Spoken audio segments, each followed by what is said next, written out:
Hi everybody, I am Leo Babauta of Zen Habits, and in this video I'm going to talk about how to stay calm, centered, grounded in the midst of chaos. So let's say that your life is chaotic, there's so much going on, you typically would be feeling overwhelm, some stress, some anxiety maybe, resistance, just not feeling like taking on any of it because there's just so much of it.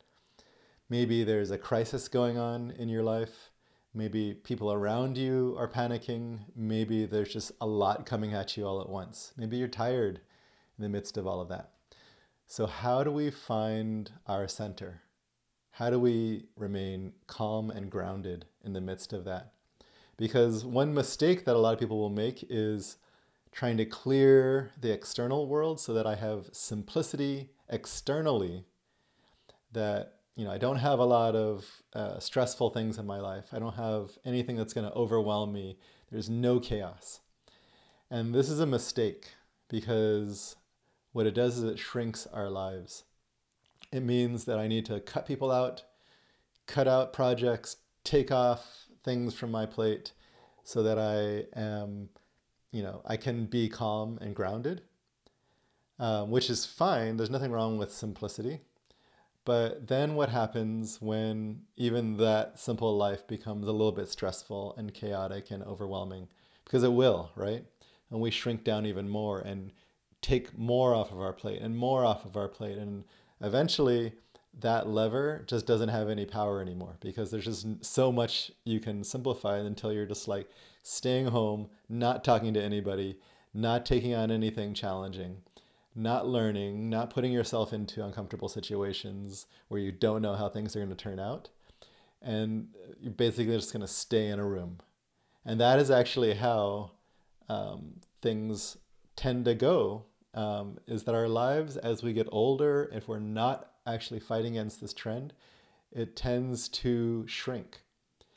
And this is because we don't want to face all of those scary things. We don't want to feel overwhelmed. So nothing wrong with simplicity. Obviously, I'm a big fan. Nothing wrong with minimalism, but the mistake is that if I clear out the external world, then I can be calm. So I'm going to talk about like why that doesn't work, but I'm also going to talk about like how to actually find chaos, calm in the midst of chaos. So it doesn't work because, famous Buddhism teacher Pema Chodron, I think she was actually quoting one of her teachers, talked about that approach of where we need to like clear out, change everything around us so that we don't have to feel a certain way, is kind of like trying to cover the entire world so that we don't have to like step on anything sharp, right? If our feet are getting poked by things, okay, great, I'm going to just put smooth surfaces everywhere in the world. She said, what if instead of trying to change the entire world so you don't feel a certain way, what if you could just put sandals on over under your feet so that you can walk anywhere and you don't need the world to be different? And this is what it's like. We not only want to simplify our lives, we want people in our lives who are going to be calm, who aren't ever going to feel negative in any sort of way, who aren't going to be emotional or overwhelmed or, whatever. So we want that. We want projects in our lives that feel calm. We want, everything around us to be a certain way so that we don't have to feel a certain way. Doesn't work because it doesn't matter what you cut out of your life, how much you simplify, you will still feel that way sometimes. It doesn't matter how simple your house is or how little you're doing. If, you look out the window, there's a world that has a lot going on. There's climate change and politics and, economy and, people screwing up in all kinds of ways and news and social media. You can cut news and social media out as well. Great. You've now just cut yourself off from the world. Maybe now you need to cut out email and messaging, right? Now you need to cut out any kind of ties, like no internet, and only read old books. Sounds kind of nice, actually, but what we've done now is shrank our lives, where we can't actually take on anything challenging, where we can't actually have an impact on the world. Totally fine, but it doesn't really work much because eventually you have to go out and get groceries, and then you're like, okay, I'll just order in all the time. Okay, great. Do you ever want to go out in nature? Um, Maybe to do that, you're going to have to see people and like feel weird. And all of a sudden it's just like, even that. So that doesn't work. Trying to cut everything out or trying to change the world so we don't have to feel chaotic. So for example, let's say some people are chaotic. And we're like, I need you to act a certain way so that I don't have to feel this way. That's often how it is. I need you to change. I need you to change. I need them to change. I need everybody else around me to change so I don't have to feel a certain way.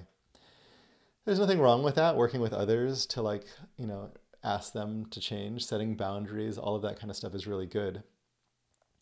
But in the end, there's no way to change everyone around us so we don't feel a certain way. So I'm going to talk about how to actually change our inner stance so that we can feel some peace. We can feel some calm. We can feel centered and grounded. So the first idea is going to be a little bit radical if you think, oh, I just need to not feel overwhelmed and stressed. And what I'm going to propose is that you let yourself feel those things you don't want to feel. And you choose to. The problem with these feelings often is that we don't want to. We're trying to resist them. We don't want to feel them. And when we do, then it's just like they're thrust upon us. And when something is thrust upon us and we don't have the choice, we're disempowered about it, it doesn't feel great, right? Like it's going to be this thing that's actually going to make us want to get away from it. But what if you choose to feel something? What if there is like, let's say you lost a loved one, you're like, I actually want to grieve. I don't want to avoid the sadness and the grief. I actually want to feel the grief. You choose to, and you do take on a grief practice. Well, in that way, you are saying, I choose to practice with this feeling. I am opening my heart to it, letting myself feel it. There's a surrendering, but in a way where you are empowered about it. Not a surrendering like, I have no choice. It's a surrendering with some empowerment, some choice. So that's the first thing that I want to share is that we can choose to feel all the things we don't want to feel. So for example, overwhelm, stress, anxiety, fear. These are the kinds of feelings we often don't want to feel that make us feel not centered and grounded and that feel chaotic. But actually, chaos itself is not bad. What we actually don't want is not the chaos, but it's the feelings that the chaos evokes in us. Chaos itself is just life. It's just the universe. It's nature. It's us. We are chaos.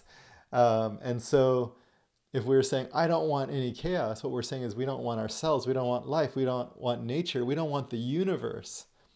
But what if instead we looked at what feelings does this evoke in me?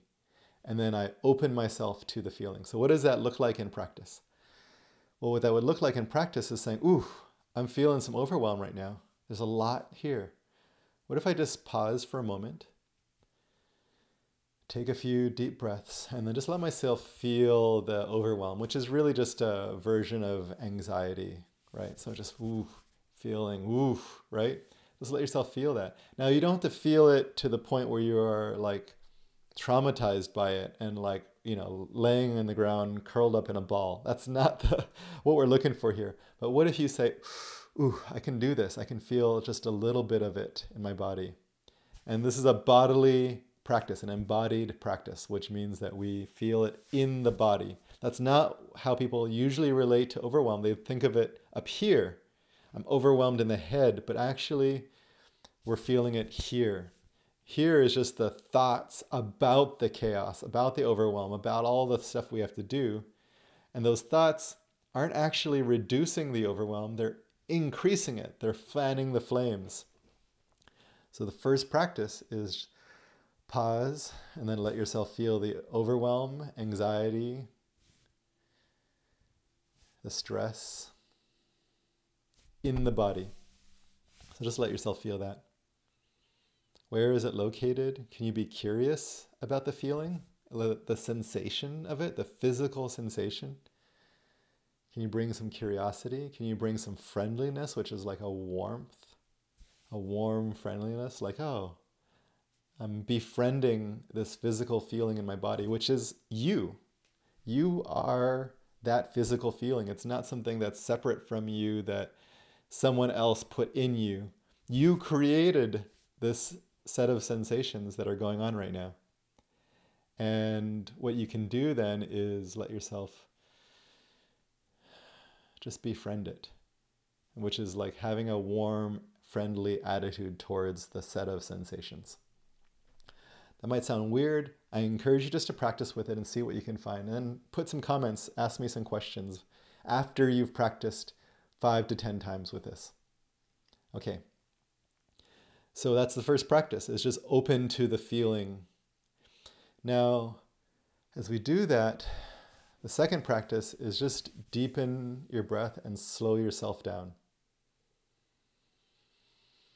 And what I want you to do is place your hand below your belly button.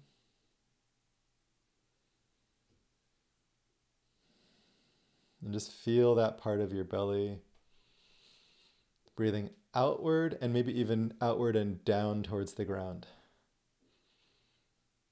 This is a part of our bodies that we often keep really tight. And as we keep the belly tight, and the breath is going to be up here in the chest, so we have to relax the belly and let our belly expand like a balloon going out in the front direction, front and downward. Now, of course, it also goes upward and outward and backward, but because of our spine and other structures, what we can really do is just relax the front part and let it go out and down, expand in that way. So this is the second practice, is deepen the breath. And as you deepen the breath, you can still stay with the same bodily sensations that we talked about in step 1, practice 1.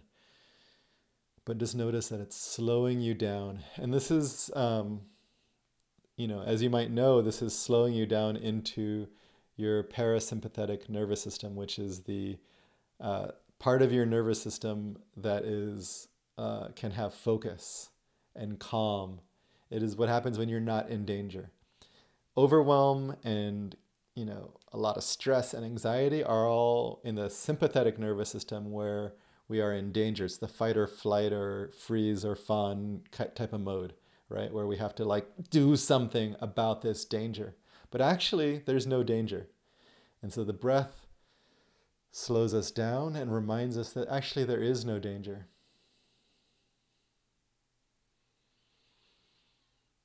Okay, and as you do that, allow yourself just to deepen into the present moment. What we're trying to do is escape the moment because it feels so chaotic and stressful and overwhelming. But as you slow down with the breath, you are deepening into the moment, which is allowing yourself to stay here in this moment, to really experience the richness and fullness of this moment. And that brings us to practice number 3, which is appreciation of this present moment. There's a Japanese phrase, I have it written on my phone here, so I'm going to just read it out. Ichigo, ichie. It's probably actually pronounced more like a tsi. Ichigo, ichie. So forgive my Japanese pronunciation. Loosely translated, that basically means one lifetime, one meeting. So basically this meeting that we have here, if we're serving some tea in a tea ceremony, this is the only time ever that this will happen. Now, yes, we might have tea later together, you and I, but we won't be the same people. It won't be in this same moment. The tea won't be the same. The light won't be the same. There will never be another moment like this. And so this does originate from Japanese tea ceremony culture, this idea, but we can apply it to this moment right now when we're feeling chaos and overwhelm. As you deepen your breath and deepen into the moment, slow down, what you can do is start to appreciate there will never be another moment like this. You're going to have a series of moments in this brief lifetime, and this is one of them. And once that moment passes, it will never come again. It's not like, you can wait for the next train. That's the train. Right here is the moment to actually be fully present in. So as you deepen your breath, expand your awareness out beyond the bodily sensations we were just talking about into the fullness of this moment, the light in the room that you're in or the space that you're in outdoors, the people that are around you, the temperature of the air, the feeling of clothing on your skin, just what your body feels like right now, even if it's tired or stressed. This is the moment that you will never have back, and it is something to be deeply appreciated, fleeting and precious and beautiful. Find the beauty in this moment, something to appreciate and love. And if we can't do that, we are training our brains to take the rest of our moments for granted. And so this practice that I'm giving you here, ichigo ichie, a full appreciation of this present moment, this practice is a training of our minds to appreciate the beauty of this moment. What is there to love about this moment? Maybe just being alive, having breath. Like imagine if you didn't have any, you couldn't breathe. It's a precious gift just to have every single breath. Having people in your life, having things to do, people emailing and messaging you that feel overwhelming. Great. Can you appreciate the fact that someone wants to communicate with you, wants to be in relationship with you? Amazing things. Can you appreciate that there's a roof over your head and a ground beneath your feet? Imagine you didn't have any of those. That would be pretty freaking scary. We can appreciate the nature outside, other living beings, the trees, the sunlight, preciousness of this moment.